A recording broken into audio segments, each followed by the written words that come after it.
আসসালামু আলাইকুম।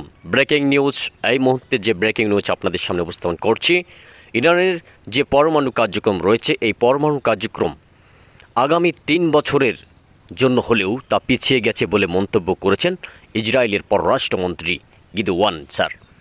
তিনি বলেছেন যে ইরান এখন থেকে আগামী 3 বছর পর্যন্ত কোনো ধরনের পরমাণু কার্যক্রম করতে পারবে না, অর্থাৎ পরমাণু অস্ত্র তৈরি করতে ইরানের আরও 3 বছর সময় লাগতে পারে বলে মন্তব্য করেছেন এই পররাষ্ট্রমন্ত্রী।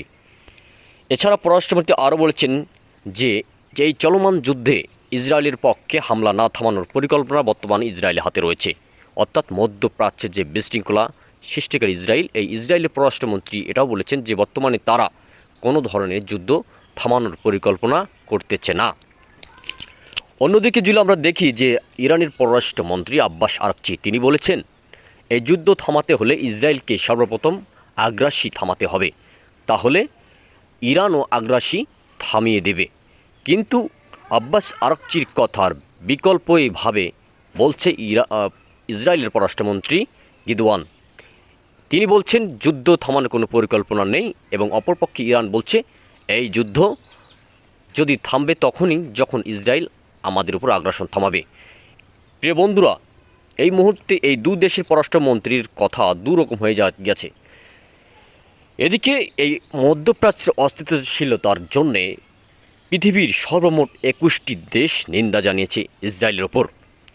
নিন্দা জানিয়েছে চীন বরাবরের আগে থেকে শুরু করে এখন পর্যন্ত ইরানের পাশে থাকতে বিশেষ ভূমিকা পালন করার জন্য তিনি ঘোষণা দিয়েছে। এছাড়া নিন্দা জানিয়েছে ইসরায়েলের আগ্রাসনের প্রতি। এদিকে রাশিয়া বিশেষভাবে নিন্দা জানিয়েছে ইসরায়েলের এই আগ্রাসন নীতির পক্ষে, তবে দুপক্ষকেই সমঝোতা থাকার জন্য আহ্বান জানিয়েছে রাশিয়া। এদিকে উত্তর কোরিয়ার বিখ্যাত নেতা, অর্থাৎ যিনি উত্তর কোরিয়ার সর্ববৃহৎ হাইকমান্ড যিনি নেতা, তিনি হচ্ছে কিম জং উন। তিনি বলেছেন যে মধ্যপ্রাচ্যে স্থিতিশীলতা নষ্ট করছে ইসরায়েল।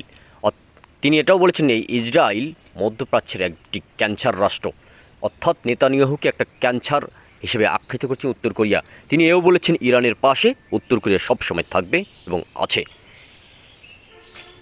এদিকে ডেরোতি শে, তিনি জাতিসংঘের আন্তর্জাতিক রাষ্ট্রদূত আমেরিকার, তিনি ভুলেই বলেছেন যে ইসরায়েল মধ্যপ্রাচ্যে বিশৃঙ্খলা, সন্ত্রাস, দুর্ভোগ ছড়াচ্ছে, অর্থাৎ ইসরায়েল মধ্যপ্রাচ্যেই সন্ত্রাস, বিশৃঙ্খলা, দুর্নীতি এবং যুদ্ধ ছড়াচ্ছে।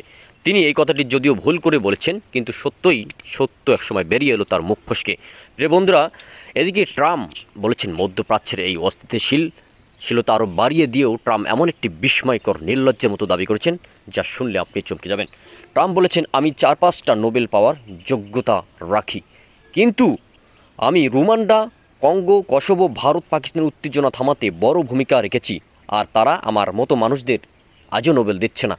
কীরকম নির্লজ্জের মতো, ব্যাহার মতো মিস্টার ট্রাম্প এই কথাগুলো বলতে পারে? আপনি কি একবার ভেবেছেন? যিনি মধ্যপ্রাচ্যে যুদ্ধ বিশেষভাবে লাগিয়ে দেওয়ার জন্য উঠে পড়ে লেগেছে, সেই ট্রাম্প নাকি নোবেল পুরস্কার চাওয়ার জন্য বিশ্ববাসীকে জানাচ্ছে। কি বলবো? তো এই ছিল আমার কাছে সর্বশেষ ব্রেকিং। আপনাদের অবশ্যই পরবর্তী জানিয়ে দেওয়া হবে। যদি এই নিউজটি ভালো লেগে থাকে অবশ্যই চ্যানেলটি সাবস্ক্রাইব করবেন এবং শেয়ার করবেন। ধন্যবাদ।